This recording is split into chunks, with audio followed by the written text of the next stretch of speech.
Tony Snell. BBC Radio Merseyside. As I mentioned before, for most of us, Christmas is a time of celebration, a time to enjoy ourselves and the people that we love most. Last year, Nurses for Marie Curie, just take this in a second, they spent more than 22,000 hours with terminally ill people across Merseyside and Cheshire. I haven't broken that down into days or weeks, but that is a lot, 22,000 hours. And they just make sure patients' families have some comfort at this time of the year.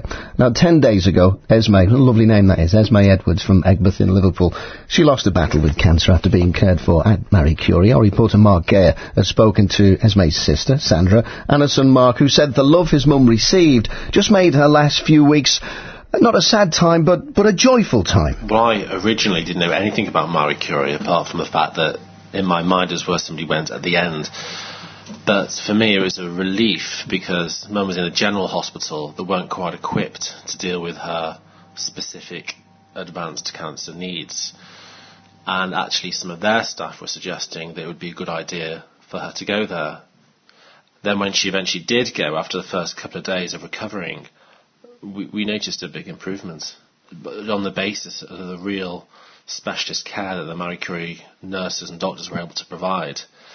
And also just the care and attention and love that the staff there were able to offer.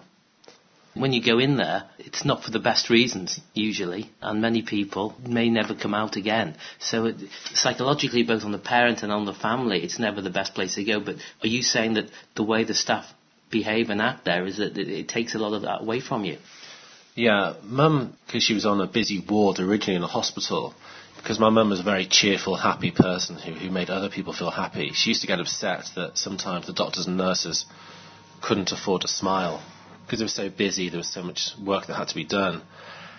And the opposite was true when she went into Marie Curie. There was so much love there for Mum and for the other patients, and that was expressed by constant round-the-clock attention, staff really getting to know her, knowing her name, knowing the name of all her relatives, offering us silly things like just cups of tea, but also them being able to offer them a little bit of hands and feet massages, a little bits of aromatherapy, which when you've not got that much to look forward to becomes really, really important. And the staff there were characters. They weren't soulless nurses and doctors. They were real characters. You had, this lady, Jenny, who constantly was cracking jokes. You had other people who had their own way. But they were actually really interesting people who livened up Mum's life and our life, while she was there. Sandra, obviously distressing for you to see your sister in such a bad way. But do you endorse what Mark says, the way the staff there, made it less painful for everybody in the way they acted and treated Esmé? I thought they were absolutely incredible. To things like when she didn't fancy eating, they'd come in with a lovely meal but on a side plate and say this was cooked for you with love. 3 times a day they came around with the drinks trolley and said, "Aperitif, Esmé, what will you have?" And she had her regular large gin and small tonic. I don't think the relatives were allowed, were they? No, unfortunately. Little things like that were so important that she was happy there. She knew she was dying, but she didn't actually want to go anywhere else. She wanted to be there because she felt surrounded by love, and it was a fabulous end. I mean, you've seen tragedy in your life in other areas, but people being ill.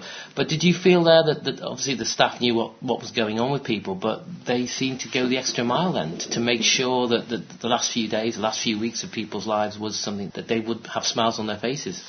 Without a doubt. Without a doubt, I can't recommend it enough. I'd never been into a Marie Curie hospice, and I imagined it to be dark and miserable, foreboding. It was just so welcoming, and the staff laughed. It just wasn't miserable. Amongst our misery, we could laugh, and Esmé laughed. It was the perfect way to go, if there is such a thing as a perfect way to go. Bizarrely, for a place where a lot of people actually die, a really happy place, which sounds strange and weird, but it is.